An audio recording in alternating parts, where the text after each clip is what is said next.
இங்கே எந்த வேலையுமே செஞ்சு பழக்கப்படாத ஒரு பெரிய பணக்கார வீட்டு பொண்ணு ஒரு ஏழை பையனை கல்யாணம் பண்ணிக்கிறா.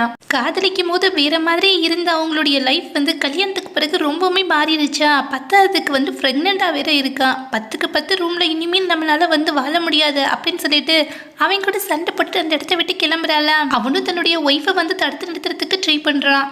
நடந்த சண்டையில மாடியில இருந்து கீழே விழுந்துடுறான். ஹாஸ்பிட்டல்ல கொண்டு போய் அட்மிட் பண்ணா உங்களுடைய ஒய்ஃபுக்கு டெலிவரி ஆக போகுது. ப்ரீ மெச்சூர் பேபி தான், இருந்தாலும் பேபி ஹெல்த்தியா இருக்கு அப்படின்னு சொல்லிடுறாங்களா. இப்ப பெயின்ல பயங்கரமா அம்மா அப்பான்னு சொல்லி கத்திட்டு இருக்கலாம். பாவம் அவளுடைய ஹஸ்பண்டால அவளை சமாதானப்படுத்தவே முடியல. ரொம்பவுமே பயந்து போயிடுறானா. பேசாம அவங்க அம்மா அப்பாவே வர சொல்லிடலாம் அப்படின்னு சொல்லிட்டு அவளுடைய அப்பாக்கு ஃபோன் பண்ணி இன்ஃபார்ம் பண்றான். இதை கேட்டுட்டு அவர் பயங்கரமா டென்ஷன் ஆயிடுறாரு. என்னுடைய ஒரே பொண்ணு எவ்வளவு செல்லமா வளர்த்தேன் தெரியுமா. அவ டேட் லிட்டில் பிரின்சஸ். அவளை கல்யாணம் பண்ணி எங்ககிட்ட இருந்து பிரிச்சுட்டு ஃபோன் பண்ணி இன்ஃபார்மா பண்ற அப்படின்னு சொல்லிட்டு கோமா ஃபோனை கட் பண்ணிடுறாரு.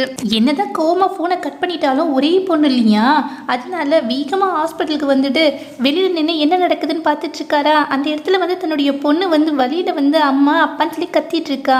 இது கேட்டுட்டு அவரால் பொறுத்துட்டு இருக்க முடியும். இருந்தாலும் ஓடி போய் கல்யாணம் பண்ணிட்டு தன்னுடைய பொண்ணை பார்க்கறதுக்கு பிரஸ்டீஜ் தடுத்து நிறுத்துதா.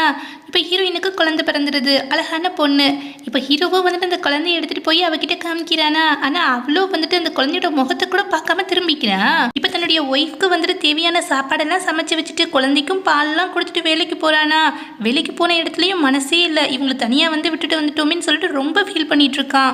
இப்போ ஹீரோயினோட அம்மாவுக்கு தன் பொண்ணுக்கு குழந்தை பிறந்திருக்கு அப்படின்ற விஷயம் தெரிஞ்சுட்டு தன் ஹஸ்பண்ட் கூட சண்டை போட்டுட்டு அவளை பார்க்கறதுக்காக வராங்க. அந்த இடத்துல பார்த்தா குழந்தை ஒரு பக்கம் அழுதுட்டு இருக்க, இவ்வளோ அப்படியே டிப்ரெஷன்ல உட்காந்துட்டு இருக்கா. இதை பார்த்தோன்னே அவங்க தன்னுடைய பொண்ணை கூப்பிட்டுட்டு வீட்டுக்கு கிளம்பிடுறாங்களா. குழந்தை அழுதுட்டு இருக்கு, ஆனால் அந்த குழந்தைய அந்த இடத்துலயே போட்டுட்டு போயிடுறாங்க. ஹீரோவை வெளியில கடைக்கு போயிருந்திருப்பானா. இப்போ ஹீரோயின் கார்ல ஏறி போயிட்டு இருக்கதை பார்த்துட்டு காருக்கு பின்னாடியே ஓடி வந்துட்டு இருக்கான். இப்போ அவ்வளோ கண்டுக்காம போயிடுறாளா. சமாதானப்படுத்தி கூட்டிட்டு வரலாம் அப்படின்னு சொல்லிட்டு போனா, இனிமேல் உன்னோட அந்த 10க்கு 10 ரூம்ல என்னால் கஷ்டப்படுற ஒரு வாழ்க்கையை வாழ முடியாது, என்னால் வர முடியாது அப்படின்னு சொல்லிடுறான். சரி, தன் குழந்தையோட முகத்தை பார்த்தாலே மனசு மாறுவா அப்படின்னு சொல்லிட்டு அந்த குழந்தைய எடுத்துட்டு வரானா. அதுக்குள்ள என்ன பண்றாங்கன்னா, அவளுடைய அம்மா அப்பா அவளை அங்கிருந்து ஃபாரினுக்கு அனுப்பிச்சு விட்டுடுறாங்க.